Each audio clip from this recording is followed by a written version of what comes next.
Hello guys, आज मैं पहली बार किसी एनिमे को एक्सप्लेन करने वाला हूँ। अगर आप लोगों ने जुजुत्सु काइसन देखा है तो इस एनिमे को भी तुम जुजुत्सु काइसन से रिलेट कर पाओगे। तो आज का एनिमे होने वाला है सोलो लेवलिंग। तो सबसे पहले थोड़ा समरी जान लो, फिर अपने एनिमे की शुरुआत करते हैं। तो इस स्टोरी में मेन कैरेक्टर का नाम है सुंग जिनवो, जिसकी माँ हॉस्पिटल में एडमिट होती है और एक छोटी बहन होती है जो की स्कूल जा रही होती है। इसलिए अपनी जरूरत के हिसाब से पैसा कमाने के लिए वो बनता है हंटर। हंटर वो होते हैं जो डीमंस को मारते हैं। लेकिन सोंग अपने ग्रुप का ही नहीं बल्कि पूरे हंटर में सबसे कमजोर होता है, जिसका रैंक ई होता है। तो सुंग आगे चल के कैसे पावरफुल बनता है ये सारी चीज जानेंगे हम इस एनिमे में। तो चलो एक प्यारे से इंट्रो के साथ शुरुआत करते हैं।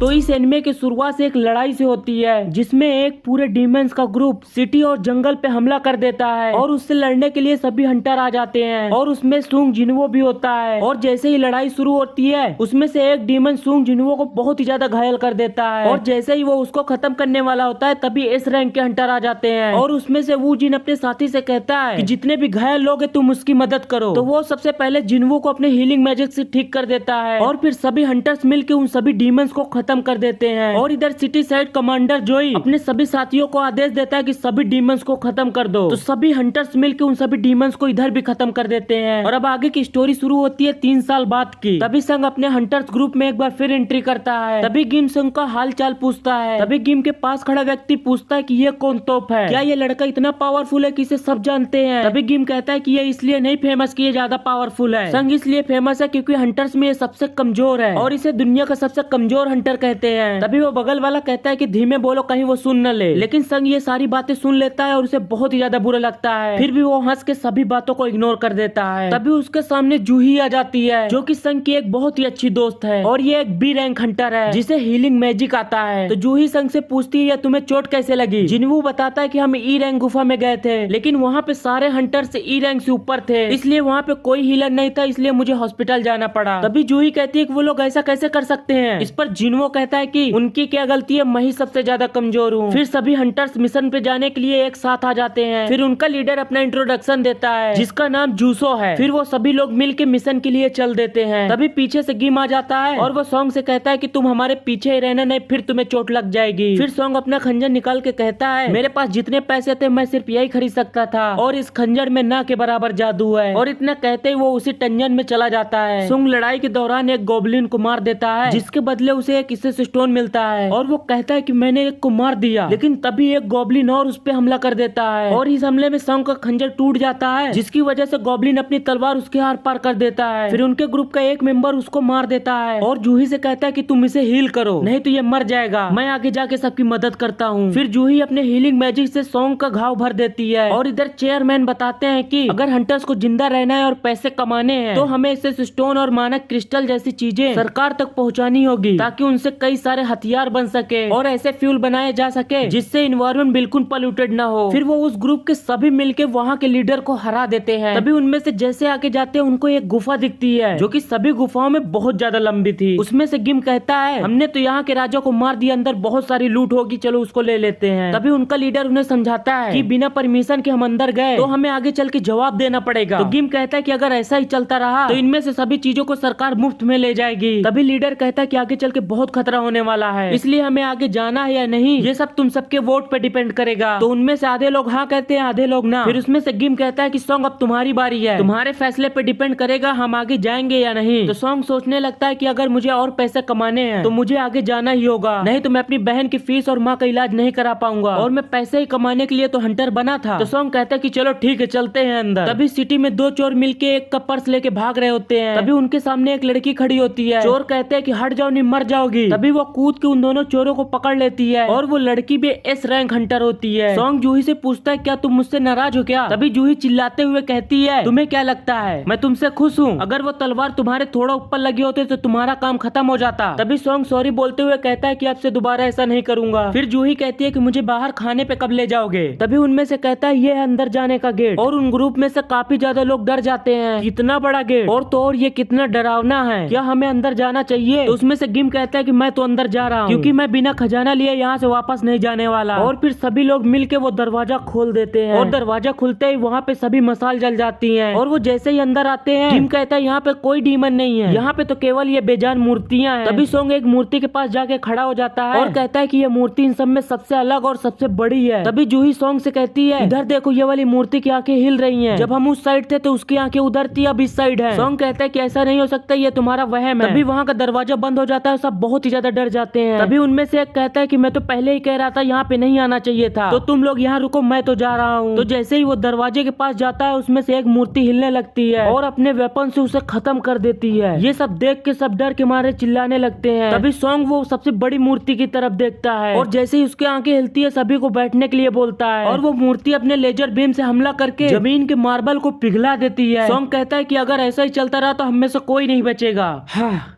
फाइनली यहाँ पे अपना फर्स्ट एपिसोड कंप्लीट होता है। और अगर तुम लोगों ने यहाँ तक देखा है तो बहुत सारा थैंक यू। और इसके आगे के एपिसोड देखने के लिए सब्सक्राइब कर लो और इसे कम से कम लाइक तो कर देना और कमेंट करके बताओ तुम्हें कौन सा एनिमे पसंद है।